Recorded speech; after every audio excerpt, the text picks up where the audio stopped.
Siti Miftanur Faizah dengan akhiran NIM 027. Dan saya Sinta Ayu Suryana dengan akhiran NIM 029. Sebelumnya mohon maaf saya off cam karena kamera saya error.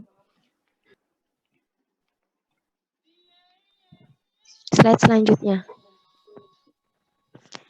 Pengertian inovasi pendidikan. Kata innovations sering diterjemahkan sebagai pembaharuan menurut S. Wojowasito 1972. Tetapi ada juga yang mengartikan kata innovation sebagai kata inovasi. Dalam Kamus Besar Bahasa Indonesia atau KBBI, inovasi diartikan sebagai penciptaan hal-hal baru atau penemuan baru yang berbeda dari penemuan yang sudah ada atau yang diketahui. Jadi, makna dari inovasi pendidikan adalah inovasi di bidang pendidikan atau inovasi untuk memecahkan masalah pendidikan.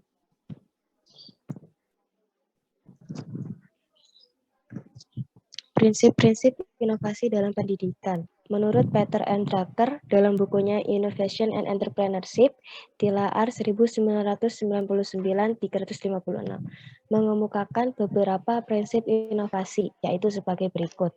Yang A, inovasi memerlukan analisis berbagai kesempatan dan kemungkinan yang terbuka. Artinya, inovasi hanya dapat terjadi apabila mempunyai kemampuan analisis. B. Inovasi bersifat konseptual dan perseptual. Artinya, inovasi bermula dari keinginan untuk menciptakan sesuatu yang baru dan dapat diterima masyarakat. Yang C. Inovasi harus dimulai dengan yang kecil. Artinya, tidak semua inovasi dimulai dengan ide-ide besar yang tidak terjangkau oleh kehidupan nyata manusia. Yang D. Inovasi diarahkan pada kepemimpinan atau kepeloporan. Artinya, inovasi selalu diarahkan bahwa hasilnya akan menjadi pelopor dari suatu perubahan yang diperlukan. Apabila tidak demikian, maka intensi suatu inovasi kurang jelas dan tidak memperoleh apresiasi dalam masyarakat. Selanjutnya,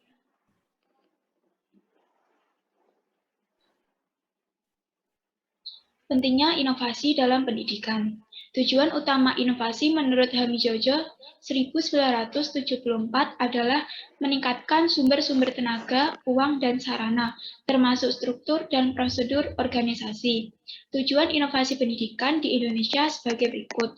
Yang pertama, mengejar ketertinggalan dari kemajuan ilmu pengetahuan dan teknologi. Dengan hal ini, pendidikan di Indonesia akan semakin berjalan searah dengan kemajuan teknologi tersebut. Yang kedua, mereformasi sistem pendidikan di Indonesia yang lebih efisien dan efektif. Dengan cara mereformasi ini diupayakan untuk memperoleh perbaikan pada bidang pendidikan. Yang ketiga, mengusahakan agar pendidikan harus terselenggara di setiap jenis, jalur, dan jenjang.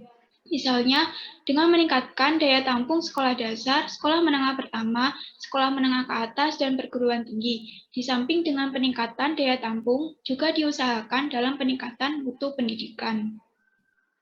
Selanjutnya,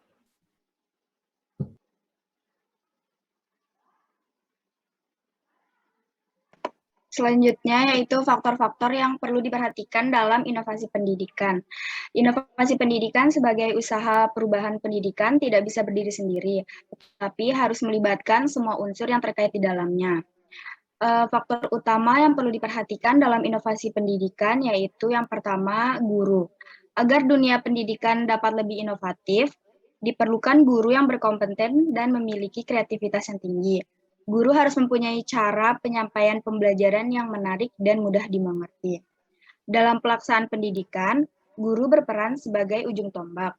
Guru merupakan pihak yang sangat berpengaruh dalam proses belajar mengajar.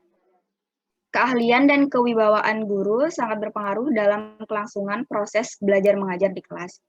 Guru juga harus pandai membawa siswanya pada tujuan yang hendak dicapai. Yang kedua yaitu siswa. Siswa berperan sebagai objek utama dalam pendidikan. Terutama dalam proses belajar mengajar, siswa memiliki peran yang dominan.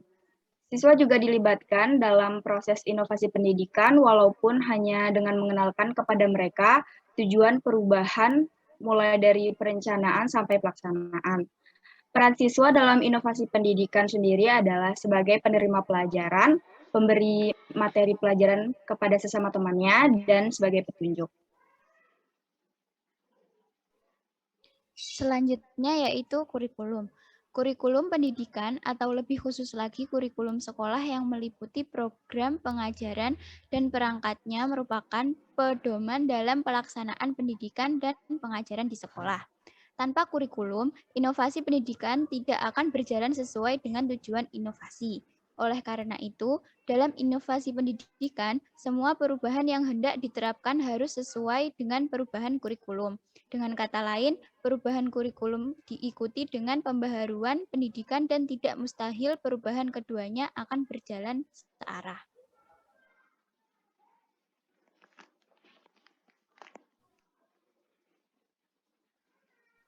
Selanjutnya yaitu fasilitas. Fasilitas yang berupa sarana dan prasarana pendidikan tidak bisa diabaikan dalam proses pendidikan, khususnya dalam proses belajar mengajar itu sendiri. Dalam inovasi pendidikan, fasilitas ikut mempengaruhi kelangsungan inovasi yang akan diterapkan. Tanpa fasilitas, pelaksanaan inovasi pendidikan tidak akan berjalan dengan baik. Yang terakhir yaitu lingkup sosial masyarakat. Masyarakat secara langsung atau tidak langsung, sengaja maupun tidak terlibat dalam pendidikan. Sebab apa yang ingin dilakukan dalam pendidikan sebenarnya mengubah masyarakat menjadi lebih baik, terutama masyarakat di lingkungan peserta didik.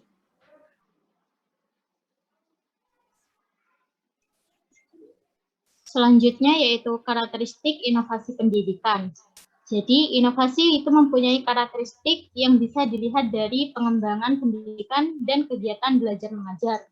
Menurut pendapat Rogers pada tahun 1983. Nah, karakteristik inovasi pendidikan tersebut terbagi menjadi yang pertama yaitu keuntungan relatif inovasi. Jadi, keuntungan relatif itu merupakan sejauh mana sebuah inovasi itu dianggap memberikan manfaat bagi penerima. Tingkat keuntungan suatu inovasi itu dapat diukur berdasarkan nilai ekonomi dan juga status sosial yang kita kenal dengan gengsi. Juga ada kesenangan, kepuasan, dan kepemilikan komponen yang sangat penting. Semakin menguntungkan bagi penerima, maka inovasi itu akan semakin cepat tersebarnya. Yang kedua ada konfirmabilitas atau kompatibel.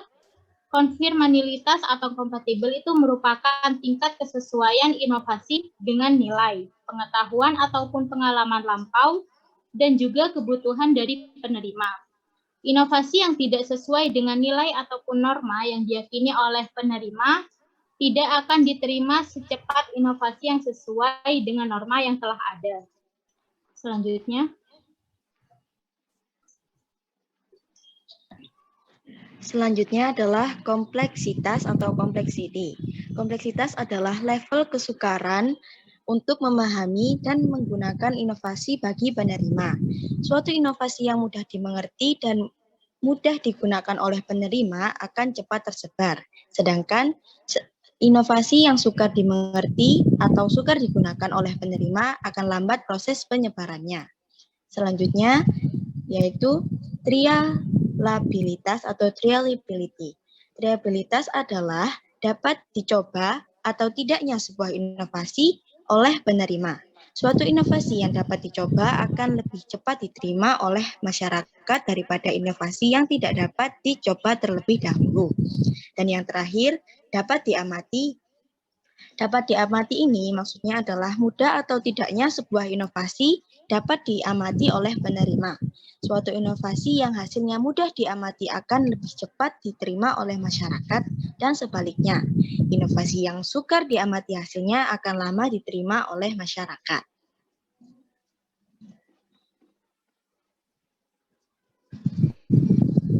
Terima kasih. Apakah ada pertanyaan?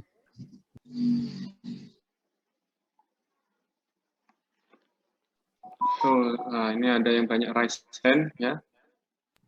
Silakan dibuka tampung. Silakan Adila Putri untuk menyampaikan pertanyaannya. Baik, izin bertanya ya. Tadi kan pembahasannya mengenai inovasi pendidikan. Nah, kalau di Indonesia sendiri, apakah inovasi pendidikan yang pernah dilakukan atau dilakukan pemerintah maksudnya, itu tuh pernah mengalami kegagalan atau nggak berjalan dengan lancar seperti itu. Nah, kalau misalnya pernah, apakah yang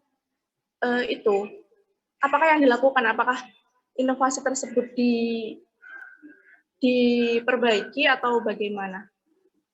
Terima kasih.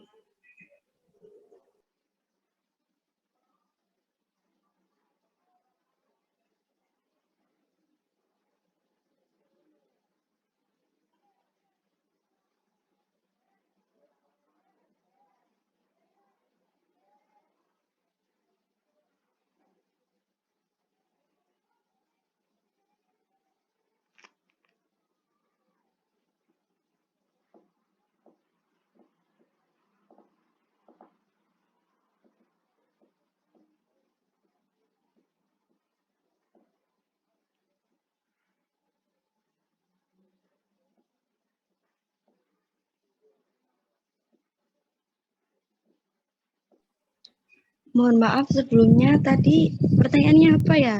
Saya nggak terlalu dengar. Sinyalnya jelek, maaf.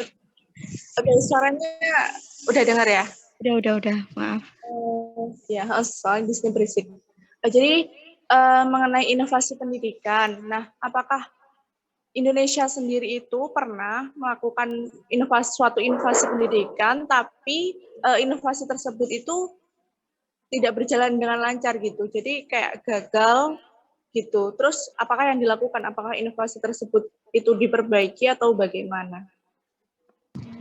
Baik, izin menjawab. Jadi jawabannya itu pernah. Salah satu contohnya itu ada dulu Indonesia itu ada program RSBI. Jadi tujuan program ini itu agar Indonesia ini bisa punya pendidikan yang berbasis internasional. Jadi dalam proses pembelajarannya itu menggunakan media bahasa Inggris yang merupakan bahasa internasional. Tapi karena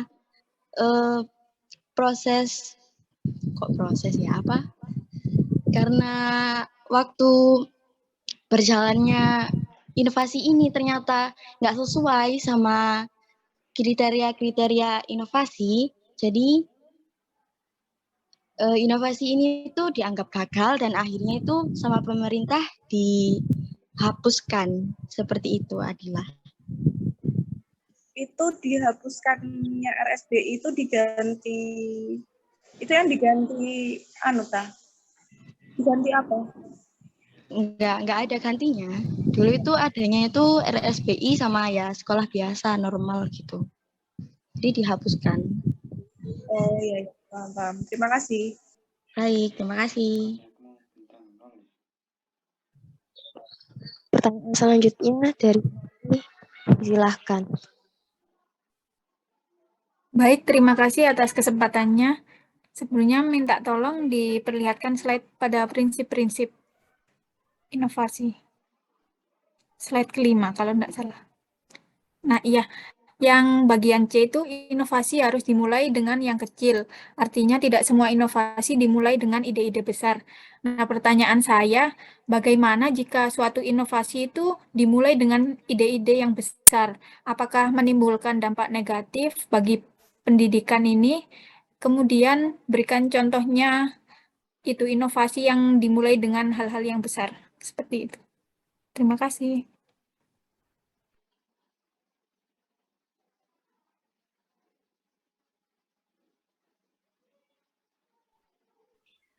Baik, izin menjawab. Iya. Untuk inovasi ide besar itu bisa saja berdampak negatif. Dan inovasi dengan ide besar itu biasanya dirasa sulit untuk diterima sebagian penerima inovasi. Contohnya saja itu ide besar itu kayak dulu kan ada kebijakan full day school itu. Nah, sebenarnya kan kebijakan full day school itu kan untuk meningkatkan mutu pendidikan. Namun kebijakan ini dianggap memberikan dampak yang negatif bagi peserta didik karena kan peserta didik akan kurang berinteraksi sosial ke masyarakat. Jadi akan dirasa sangat kurang sangat efektif. buruk, ya sangat buruk.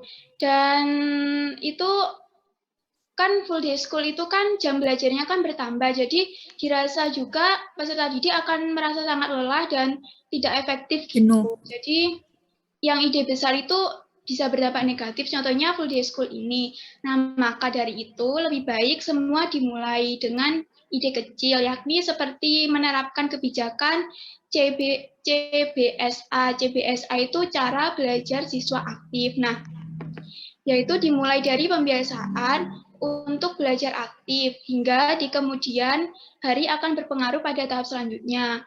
Dan hal ini dapat disimpulkan bahwa ide inovasi dirumuskan berdasarkan sesuai dengan kondisi dan situasi yang sedang dibutuhkan. Jadi dilihat kondisinya terlebih dahulu, apakah pendidikan di Indonesia itu kayak penerima inovasi tersebut ini mampu atau tidak.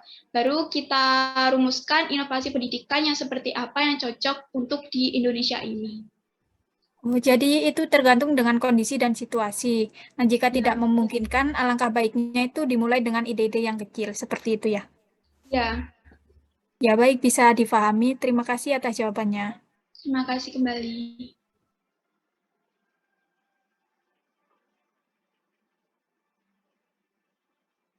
Pertanyaan selanjutnya dari Andini, dipersilahkan. Baik, terima kasih atas kesempatannya. Pada slide 10 tentang konfirmanialitas atau kompatibel. Nah iya, di situ kan disebutkan bahwa inovasi yang tidak sesuai dengan nilai atau norma yang diyakini oleh penerima tidak akan diterima secepat inovasi yang sesuai dengan norma yang ada. Nah, dari kata tidak akan diterima secepat inovasi yang sesuai dengan norma yang ada, itu kan pasti ada beberapa hal yang perlu dipertimbangkan agar inovasi tersebut dapat diterima. Apa saja pertimbangan-pertimbangan tersebut? Lalu tolong berikan contoh dari inovasi tersebut. Izin menjawab. Jadi pertimbangan yang dapat dilakukan itu agar inovasi itu dapat diterima, yang pertama sesuai dengan norma masyarakat. Dan yang kedua itu tidak mengandung unsur sara.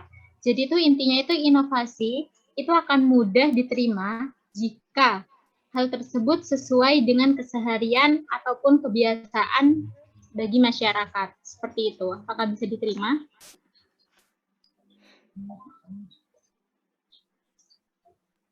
Baik, jawaban dapat diterima. Terima kasih. Terima kasih kembali.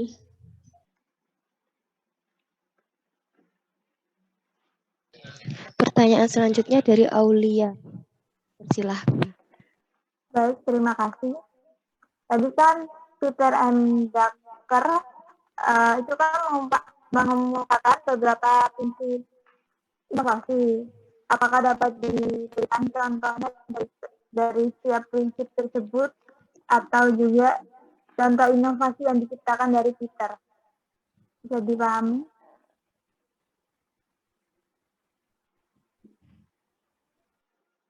Bagaimana, Aulia?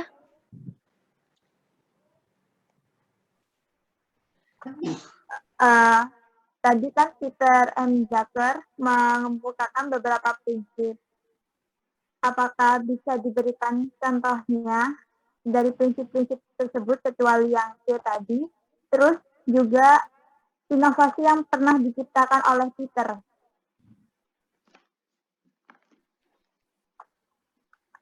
Baik, bisa dipahami. Izin menjawab ya. Untuk yang inovasi memerlukan analisis. Inovasi hanya dapat terjadi apabila mempunyai kemampuan analisis. Nah, inovasi itu kan harus memiliki analisis ya. Analisis itu seperti analisis SWOT, yaitu strength, terus ada weakness, ada juga itu threat, ada juga opportunity. Jadi kalau misalnya yang strength atau kekuatan, misalnya ini kita ambil contoh inovasi pendidikan yang saat ini terjadi, yang di saat pandemi terjadi seperti PJJ ya. Itu kalau misalnya strength-nya atau kekuatannya itu siswa maupun pendidik itu bisa melakukan kegiatan belajar mengajar itu di mana saja dan kapan saja. Terus kemudian kalau yang weakness atau kelemahannya itu kadang materi yang disampaikan itu kurang sampai kepada siswanya. Terus juga gurunya juga tidak bisa memantau secara langsung siswa meskipun kadang ya Zoom. Cuman kan lebih enak itu kalau misal langsung tatap muka secara langsung. Jadi bisa tahu siswanya itu paham atau tidak gitu. Terus yang opportunity itu adalah peluang. Jadi kalau inovasi pendidikan PJJ ini kan kalau misalnya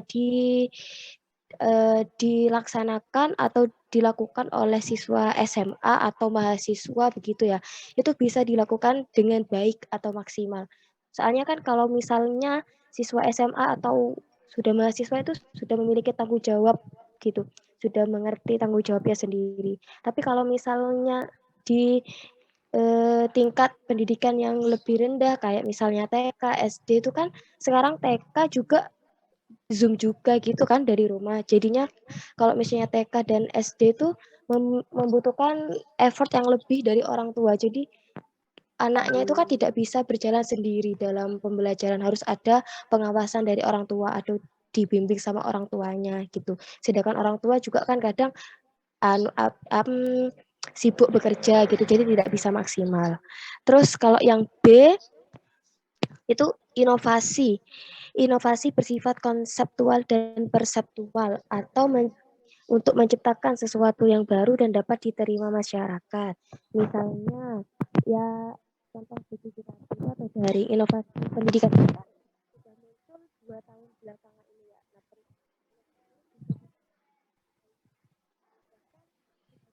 Nah, itu Maaf, suaranya kecil. udah terdengar nggak, Rek? Udah. Iya, udah. Dari tadi nggak dengar apa gimana? Atau mau diulang? Kok, barusan aja. Oh, yang mulai dari B. Yang A tadi kedengaran nggak? Iya, kedengaran. Dari yang diterima masyarakat tadi. Oke. Yang B berarti ya? Oke, jadi yang B itu yang menciptakan sesuatu yang baru dan diterima masyarakat. Misal contoh juga dari PJJ atau daring. Nah, inovasi pendidikan ini kan terjadi 2 tahun belakangan ini kan selama pandemi. Sebelumnya kalau misal pendidikan itu kan ya tatap muka biasa dengan guru di sekolah gitu. Tapi 2 tahun terakhir ini kan menggunakan jarak jauh dari menggunakan daring gitu. Dan faktanya inovasi pendidikan ini dapat diterima masyarakat.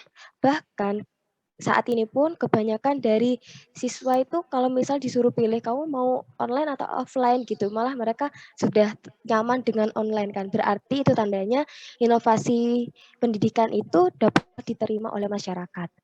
Terus kalau misal yang C itu tadi sudah ya, CPSA sama itu full day.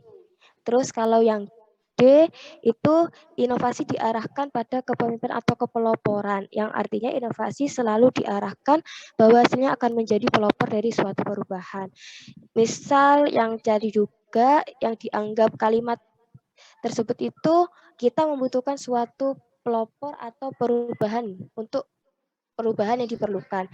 Contohnya gini, di masa pandemi ini kan kita diperintahkan untuk melakukan pembelajaran secara tatap muka. Terus untuk mempelopor itu maka kan kita nggak bisa tatap muka secara langsung. Bisanya itu secara jauh kan. Jadinya dibutuhkan suatu pelopor agar pembelajaran itu tetap berjalan. Gimana caranya pembelajaran itu tetap berjalan tapi tidak dengan bertemu secara langsung.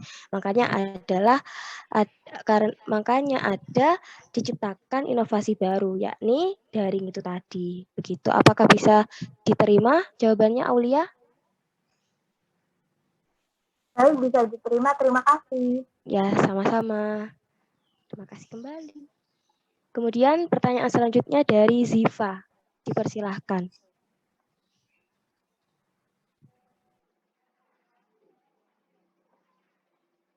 Sebentar ya.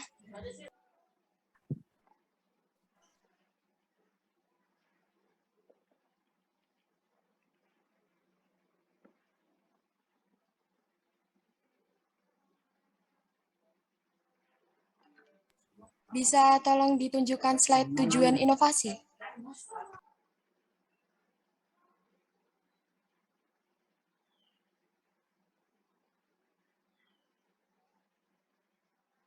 Nah, itu kan ditunjukkan bahwa tujuan utama inovasi adalah meningkatkan sumber-sumber tenaga, uang, dan sarana, termasuk struktur dan prosedur organisasi.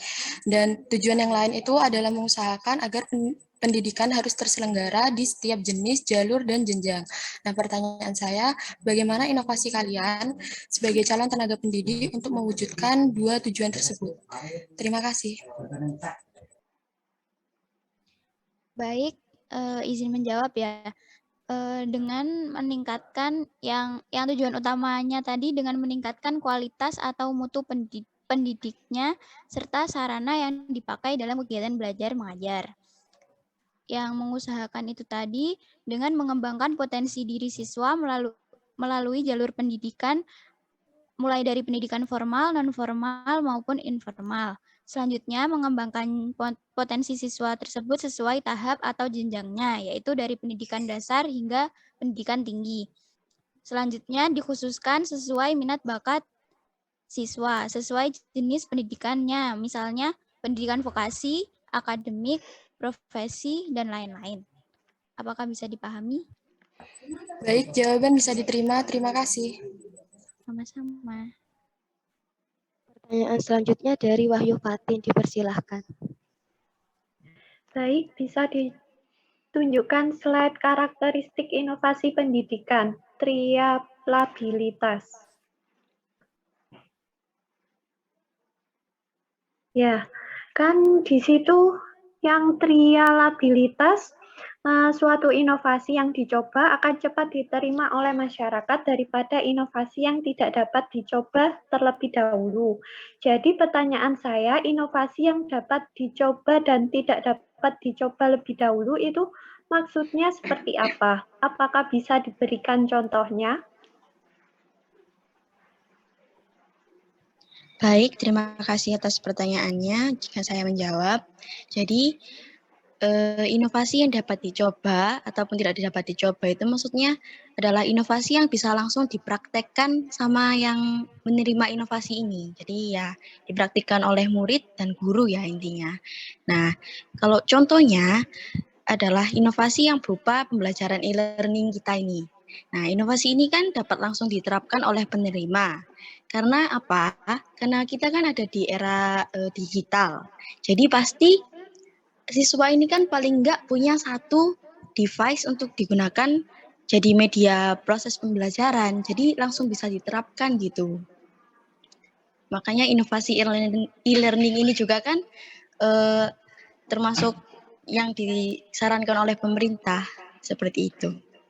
Apa bisa dipahami atau mungkin kata saya belibet gimana? Kalau ini contoh tidak dapat diterapkan itu seperti apa? Apakah bisa diberikan contohnya? Ya contohnya tadi yang inovasi kegagalan inovasi tadi yang ditanyakan oleh Adila. Ya baik, terima kasih. Oh baik, terima kasih. Pertanyaan selanjutnya dari Vanaya, dipersilahkan. Terima kasih, saya izin bertanya mengenai faktor-faktor itu. Minta tolong slide-nya.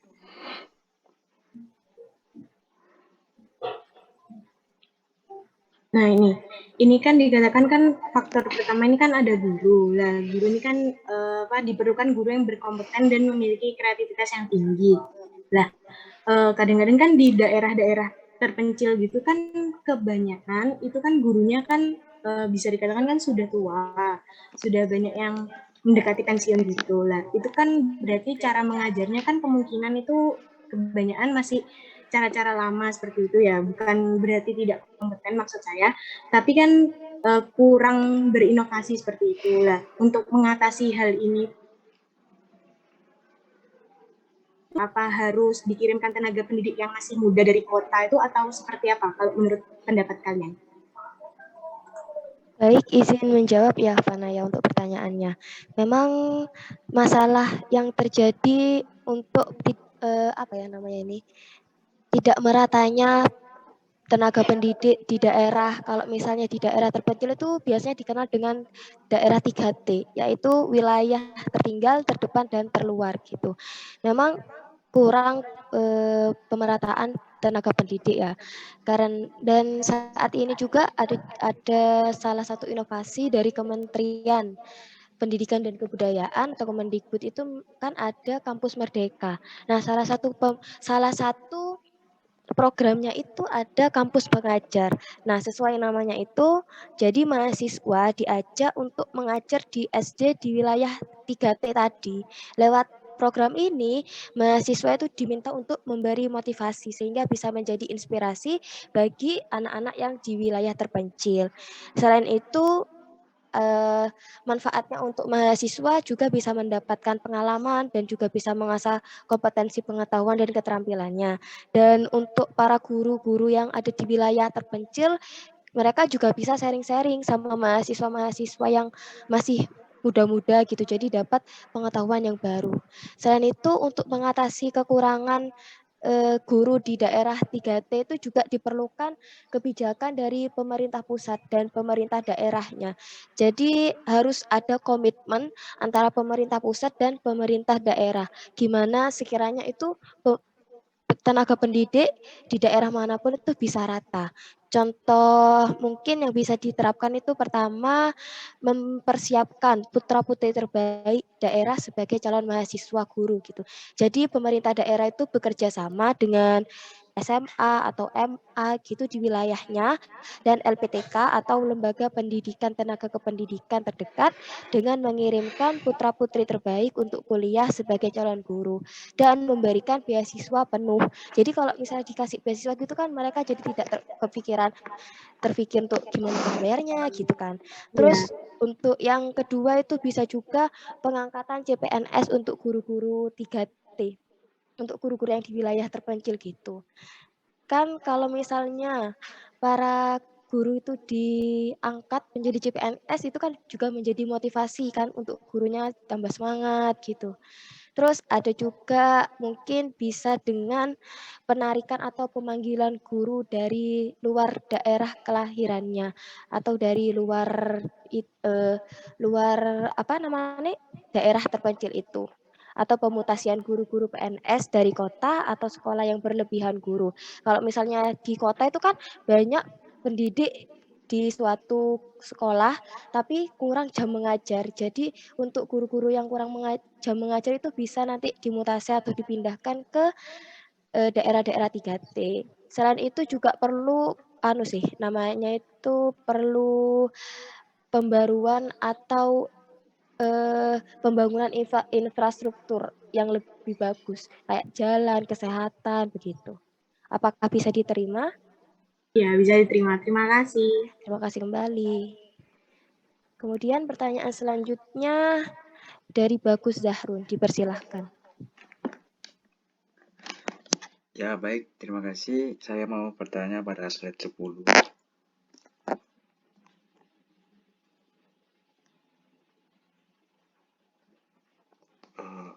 Nah, itu saya mau bertanya, dikatakan inovasi yang tidak sesuai nilai atau norma yang diyakini oleh penerima tidak akan diterima cepat oleh inovasi. Nah, itu contoh dari inovasi yang tidak sesuai dengan norma, bagaimana ya contohnya?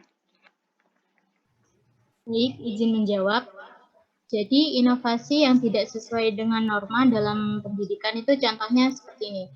Misal ada sebuah inovasi mengenai mode pakaian untuk anak sekolah yang didesain menyerupai kebudayaan barat misalnya. Nah, pastinya informasi tersebut kan akan sulit diterima oleh masyarakat karena dianggap kurang sesuai dengan norma susila ataupun norma kesopanan yang ada di Indonesia selama ini. Seperti itu. Apakah bisa dipahami? Ya, bisa. Kalau inovasi yang tidak sesuai dalam pendidikan itu seperti apa? Itu kan kayak menyeluruh sih, kalau dalam pendidikan.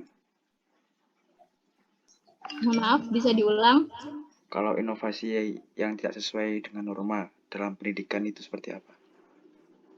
Jadi kan kayak menyeluruh gitu nggak sih? Jadi seperti ini. Inovasi yang tidak sesuai dengan norma yang telah saya jelaskan barusan. Tapi kalau inovasi yang sesuai dengan norma itu, contohnya itu seperti yang telah dijelaskan oleh teman saya sebelumnya, seperti pembelajaran jarak jauh, yaitu daring. Nah, itu kan inovasi yang sesuai dengan norma. Bisa norma hukum, bisa norma agama, juga seperti itu.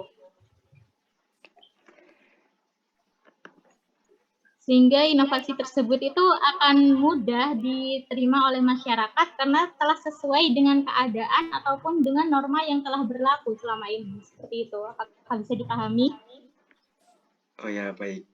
Bisa dipahami. Terima kasih. Terima kasih kembali.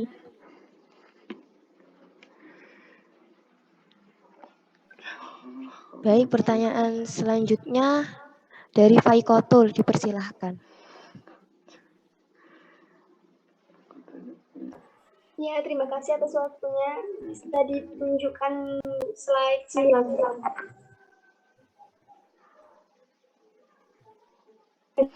Di situ kan menjelaskan masyarakat langsung atau tidak langsung, sengaja maupun tidak terlibat dalam pendidikan.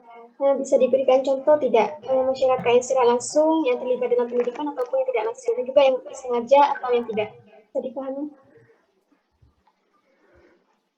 Baik, bisa dipahami. Izinkan saya menjawab. Secara langsung sama sengaja itu sama, dan secara tidak langsung dengan tidak sengaja itu sama. Yang secara langsung maupun sengaja itu contohnya ya masyarakat terlibat langsung saat proses belajar mengajar. Seperti menjadi profesinya, contohnya seseorang yang bekerja menjadi guru. Itu kan jadi langsung terlibat dalam proses belajar mengajar.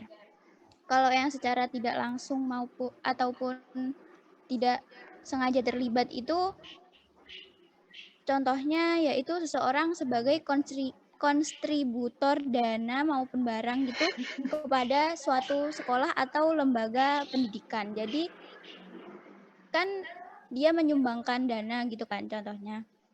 Jadi secara tidak langsung itu dia terlibat dalam inovasi pendidikan tersebut. Apakah bisa dipahami?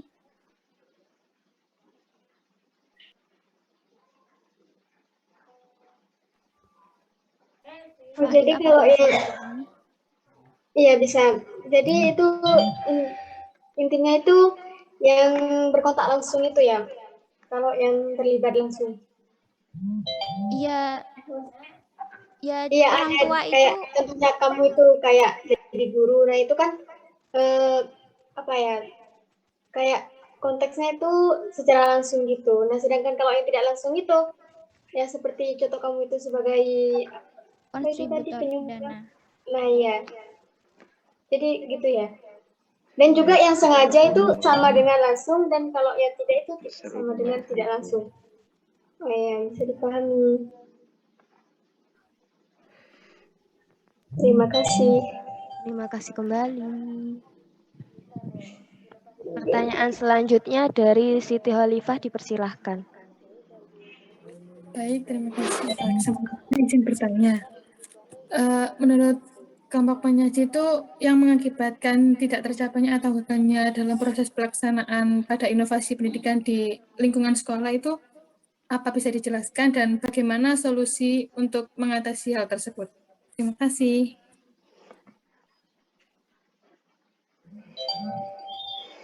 Baik, izin menjawab. Untuk yang menyebabkan kegagalan inovasi di lingkungan sekolah itu salah satunya itu guru.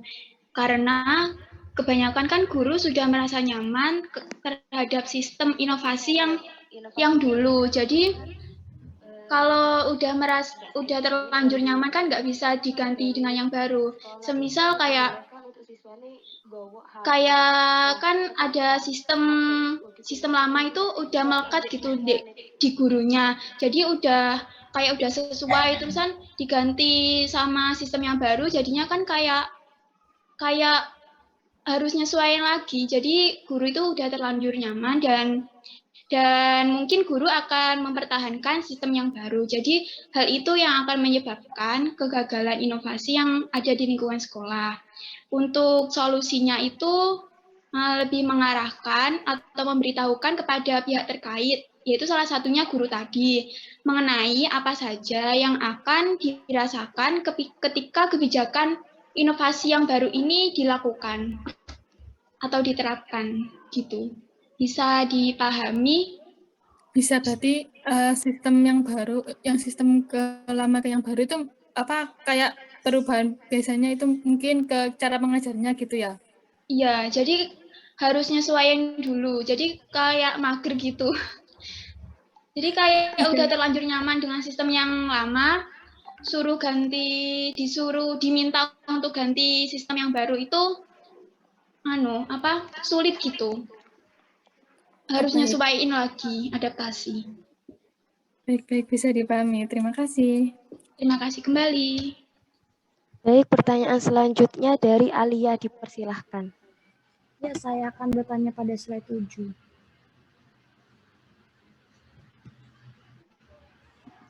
Nah, itu inovasi pendidikan sebagai usaha perubahan pendidikan tidak bisa berdiri sendiri, tetapi harus melibatkan semua unsur yang terkait di dalamnya. Nah, itu maksudnya dari harus melibatkan semua unsur yang terkait di dalamnya itu bagaimana ya? Terima kasih. Izin menjawab, maksud dari unsur yang terkait di dalamnya itu kan seperti penyelenggara inovasi itu. Penyelenggara inovasi itu kan ada guru dan siswa. Nah, untuk mendukung keberhasilan inovasi yang diselenggarakan tadi itu, kita juga harus memperhatikan kurikulum pendidikannya, fasilitasnya, dan juga lingkup sosial masyarakatnya yang tadi dijelaskan. Apakah bisa diterima? Iya, terima kasih. Terima kasih kembali.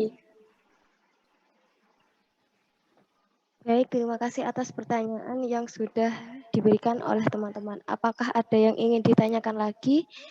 Atau ada yang masih mengganjal gitu? Kalau tidak ada pertanyaan, saya mohon izin menutup presentasi pada sore hari ini.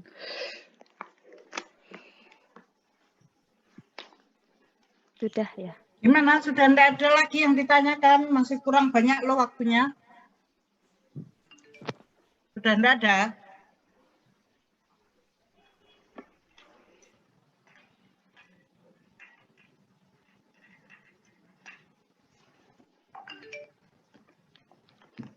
Oke, inovasi ya, inovasi dalam pendidikan ya.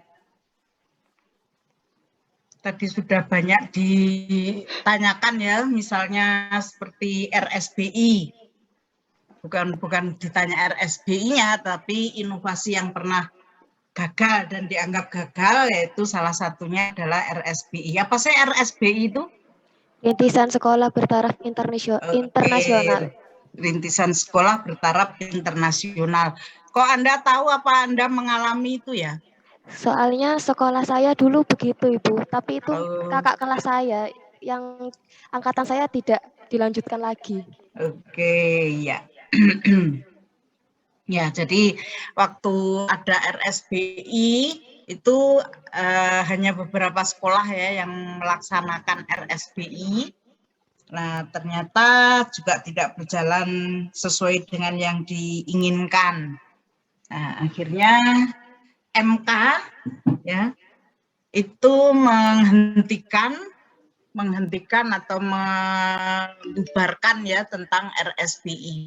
Menurut Anda kira-kira kenapa ya kok RSBI yang notabene itu cita-citanya itu bagus sekali gitu ya, tetapi kok pelaksanaannya ya hanya sebentar aja sudah dihentikan ya oleh Mahkamah Konstitusi.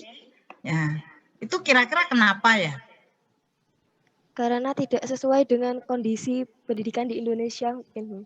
Belum terbiasa, apalagi kalau RSBI itu kan menggunakan proses belajar mengajarnya itu menggunakan bahasa Inggris. Gurunya mengajarnya juga menyampaikannya dengan bahasa Inggris. Terus kalau berkegiatan sehari-hari di sekolah itu antara siswa dan guru dan staf lainnya itu juga menggunakan bahasa Inggris. Sedangkan di Indonesia tidak terbiasa menggunakan bahasa Inggris. Meskipun bahasa Inggris itu penting gitu, tapi kan tidak terbiasa begitu, Bu.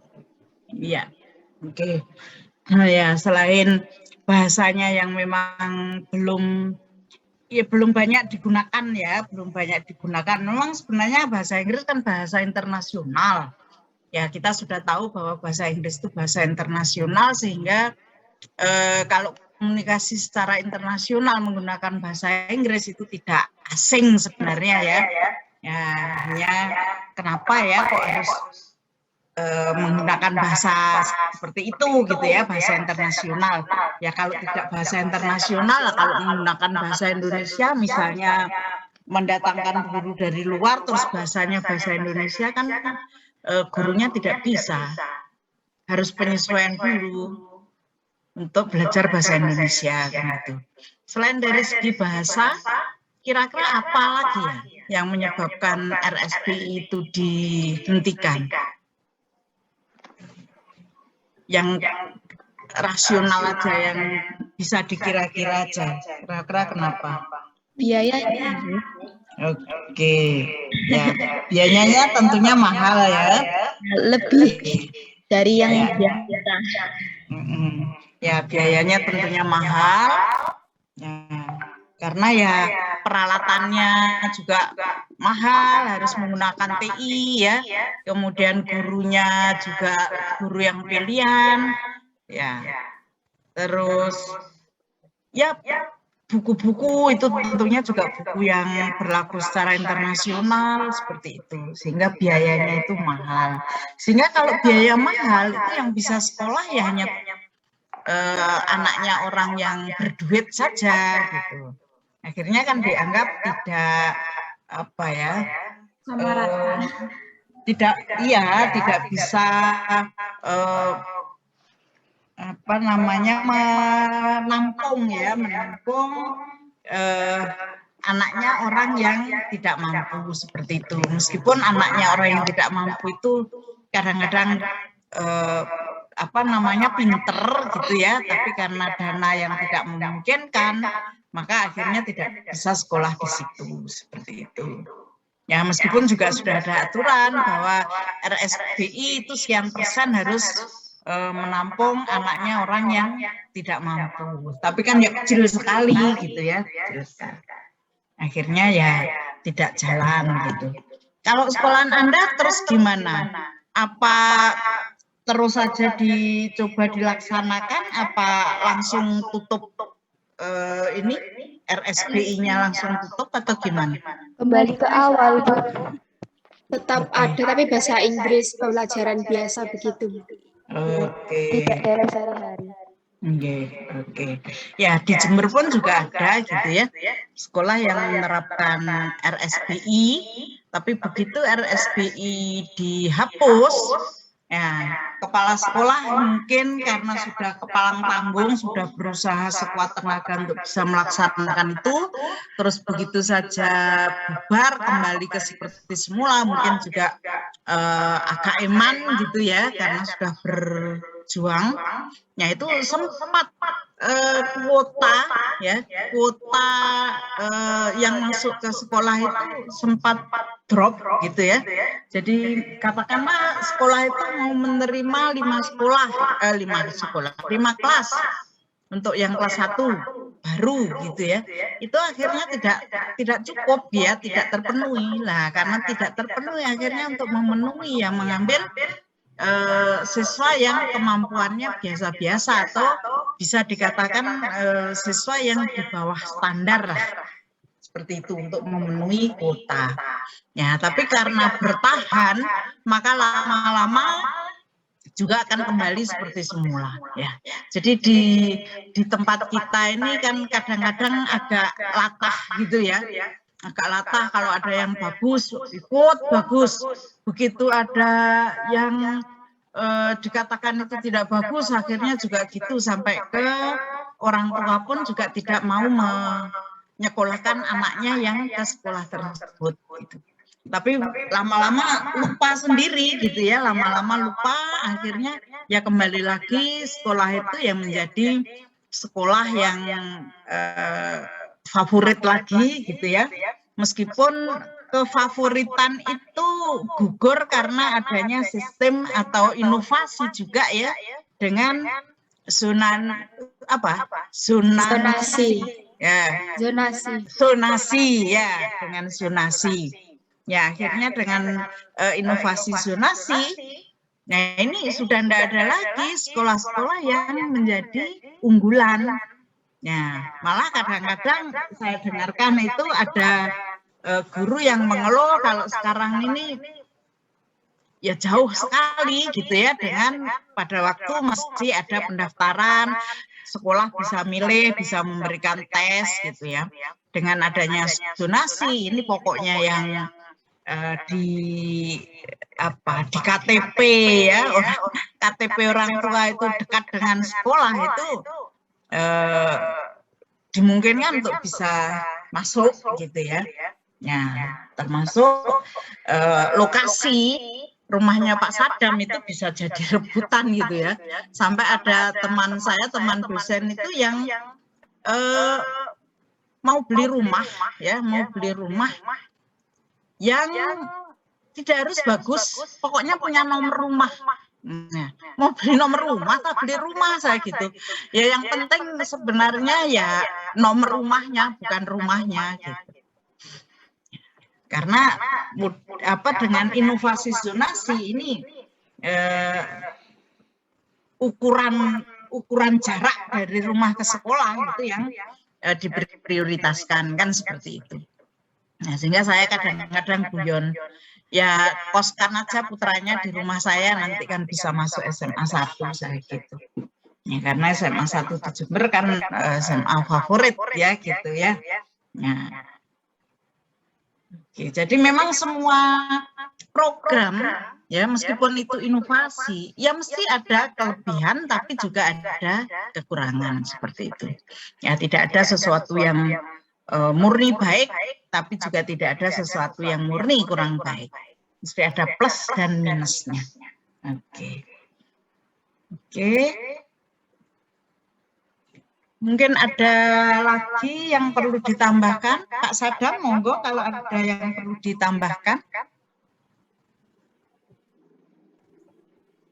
Baik Ibu, matur nuwun. Ya mungkin saya ini ya sedikit menambahkan terkait dengan RSBI tadi yang menarik gitu ya.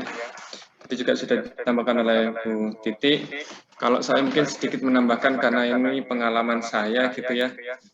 Jadi kebetulan dulu Bapak SMP-nya masuk ke SMP yang RSBI gitu ya. Dan memang kalau yang saya rasakan, dulu saya di SMP 3, yang saya rasakan itu memang dampak positif sama dampak negatifnya dengan muncul sistem RSBI itu lebih terasa dampak negatifnya, gitu ya. Baik dari aspek siswa misalkan, gitu ya. Dalam hal aspek siswa itu kadang muncul rasa-rasa antara siswa sekolah yang sini dengan siswa sekolah yang sana, gitu ya. Muncul rasa kayak terlalu membanggakan diri gitu ya. Bahkan kadang kan ada sendiri juga ya, bahkan padahal satu sekolah gitu, satu sekolah masuk di kelas yang memang khusus gitu ya. Nah itu sendiri juga sudah memunculkan rasa yang ini. Itu dalam aspek siswa, belum lagi terkait dengan orang tua, kemudian guru, kemudian juga biaya yang harus dibayar, itu kan berbeda antara sekolah yang RSBI dan tidak, sehingga berdampak pada bantuan pemerintah yang diberikan pun juga berbeda. Nah, muncul kecemburuan lagi antar sekolah, gitu ya. Dan masih banyak beberapa hal yang ini yang akhirnya malah tidak pas dengan budaya kita, gitu ya, sebagai bangsa Indonesia, seperti itu. Oke, baik, mungkin itu yang bisa Bapak sampaikan, hanya sharing pengalaman saja sih ya, terkait dengan RSBI itu seperti apa. Gitu. Ya, memang pada akhirnya juga, ya itu tadi, akhirnya juga sudah nggak ada kan RSBI, seperti itu. Kalau zamannya Bapak itu waktu itu zamannya KBK, gitu ya, tahun 2004 itu. Munculnya RSBI itu, kurikulum berbasis kompetensi. Saya masih ingat karena kurikulumnya pada waktu kurikulum berbasis kompetensi KBK dari tahun 2004.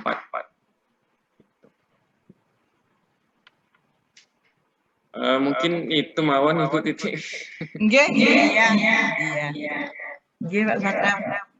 Oke, baik. Oh ya, mungkin Bapak ini ya di luar topik sebentar, sudah mendapatkan ini ya kabar dari Bu Titi terkait dengan kegiatan Prodi yang dilaksanakan besok Kamis? Belum. Belum, yang ada pelatihan untuk maba mahasiswa?